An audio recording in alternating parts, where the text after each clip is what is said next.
एक बात कही हजरत ने, मैं अर्ज कर देता हूँ। मुहद्दिस इब्न जौज़ी रहमतुल्लाह अलैह एक बुजुर्ग के बारे में फरमाते हैं, वो कहते हैं कि घर में कोई काम कराना था, काम होते हैं ना छोटे मोटे घर में, तो फरमाते हैं मैं मजदूर लेने गया बगदाद में। चौकों पे मजदूर सारी उम्र का मजदूर ही है ना बेचारा। अमीर तो अमीर तर होता जा रहा है और गरीब गरीब तर हो रहा है। हमारे तो पीर भी लोगों को कह रहे हैं फकीर हो जाओ, खुद अमीर होते जाते हैं, खुद रोज बरोज अमीर हो रहे हैं, दुनिया को कह रहे हैं फकीर हो जाओ। तुम भी तो थोड़ा फकर इख्तियार करो ना भाई, जो दर्स दे रहे हो। इल्ला माशाअल्लाह, सबकी बात नहीं करता। फरमाते हैं कि मैं ना मजदूर लेने गया, बगदाद के चौक में मजदूर बैठे होते थे, तो मेरी उन मजदूरों में से ना एक नौजवान बच्चे पे नजर पड़ी। बड़ा कमजोर सा वजूद था, लेकिन चेहरे पर इबादत का निशान था। माथा बताता था कि नमाज का बड़ा ख्याल रखता है। मैं उसके करीब गया, चेहरे भी बड़ा कुछ बताते हैं ना, चेहरों में भी बड़ी रानाई होती है। फरमाते हैं मैं करीब गया, मैंने उसको कहा बेटे मजदूरी करोगे? तो कहने लगा मजदूरों में बैठा हूँ तो हुजूर मजदूरी के लिए ही तो बैठा हूँ। तो मैंने कहा कि चलो फिर। कहने लगा नहीं मेरी कुछ शर्तें। मैंने कहा बताओ? कहने लगा पहली शर्त यह है कि लोग 4 दिनार दिहाड़ी लेते हैं, मैं 3 दिनार लूँगा। मैंने कहा यार भाई तो बड़ी बेहतरीन है, बाकी भी इस तरह की रख ले। उसने कहा हुजूर दूसरी शर्त यह है कि मैं आपकी मुकम्मल बात मानूंगा, लेकिन जब अजान हो जाएगी फिर आपकी नहीं सुनूंगा। तीसरी बात उसने ये की कि हुजूर मैं आपके घर में काम करूंगा पर आपके किसी सवाल का जवाब नहीं दूंगा। कहते मैंने कहा यार तू बड़ा अजीब है, शर्तें तो मालिकों की होती हैं। कहने लगा जी बहरहाल मैं शर्तें लगा के जाता हूँ। फरमाते हैं मैं उसे घर ले आया,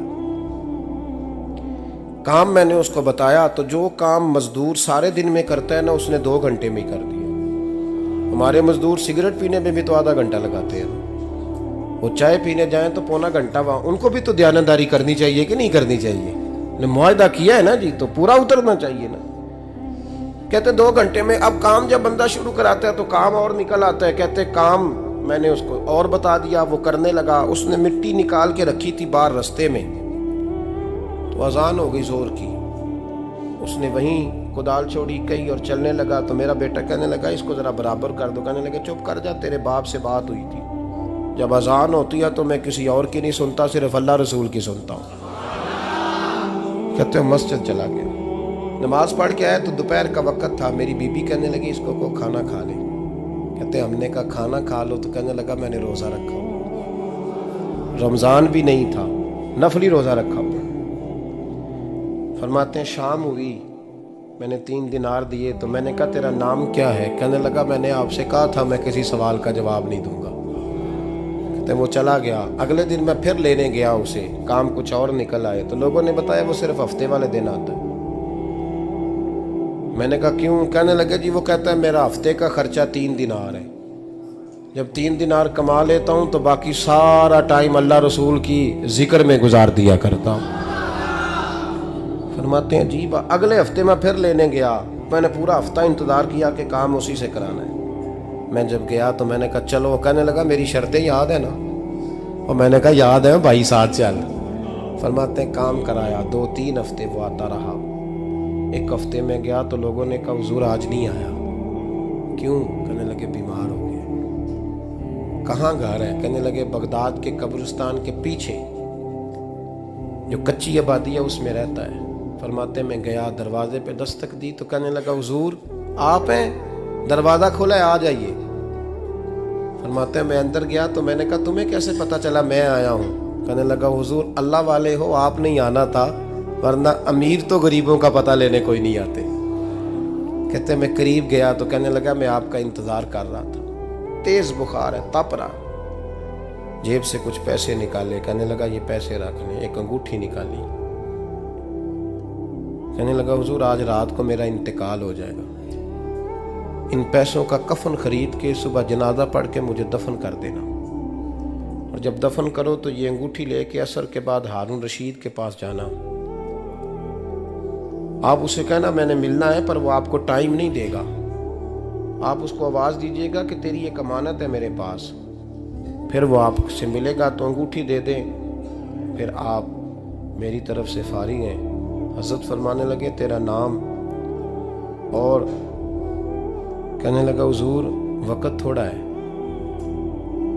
आज रात मैंने जाना है, बड़ी लंबी माफ़ी मांगनी है रब करीम से, अगर मुनासिब समझे तो मुझे अपने रब से तन्हाई कर दे दे। फरमाते हैं मैं आ गया, पर उसकी बातों ने मुझे सारी रात सोने नहीं दिया। फरमाते हैं सुबह बड़ी मुश्किल से सूरज निकला, मैं गया, दरवाजे पे हाथ रखा तो दरवाज़ा खुला हुआ था। अंदर दाखिल हुआ तो खुशबुएं मेरा इस्तकबाल कर रही थी। जब चेहरे से कपड़ा हटाया तो उसका तो इंतकाल हो चुका, इंतकाल हो चुका, ऐसे जैसे किसी का दीदार करके सोया। कहते मैं तो 2 आदमी ले गया था जनाजे पे, पर पता नहीं दुनिया किधर किधर से आई, कहां कहां से। अखां जदों मीटियां जमाना मैनू रोवेगा, अपना ते अपना बेगाना मैनू रोवेगा। फरमाते हैं मैं तो 2 बंदे ले गया था, पर पता नहीं मखलूक कहां कहां से आई। जनाजा पड़ा, दफन किया। हारून रशीद के पास में असर के बाद गया, मैंने बुलाना चाहा पर बादशाह था, मेरी तरफ देखा ही नहीं। मैंने उसको कहा तेरी एक अमानत मेरे पास है। फरमाते हैं वो मुझे कोने पे ले गया, क्या बात है, कमरे में बुलाया, मैंने अंगूठी दी। हारून रशीद तो चीखे मारने लगा, कहने लगा अंगूठी वाला कहाँ है? मैंने कहा वो तो इंतकाल कर गया। कहने लगा मुझे कब्र पे ले चल। कहते मैं कब्र पे लाया तो वो लेट गया, तड़प के रोने लगा।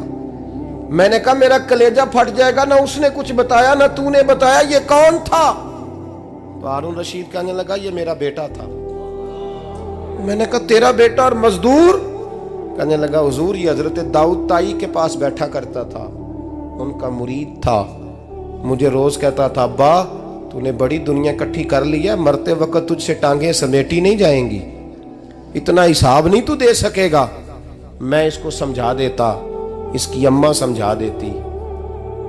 ये रोज हमें कहता छोड़ दो, आ जाओ अल्लाह रसूल की बारगाह में झुक जाएं, हम समझ। एक दिन ये चला गया, कहने लगा फिर तुम्हारा रास्ता और है और मेरा रास्ता और है। ये सोने की अंगूठी गलती से इसके पास रह गई थी, गलती से हीरे की अंगूठी चली गई। कहने लगा देखो मेरे बेटे ने आज वो भी वापस कर दी है। फिर तड़प के कहने लगा हारून रशीद था तो ये मेरा बेटा, पर मेरा मुर्शद निकला।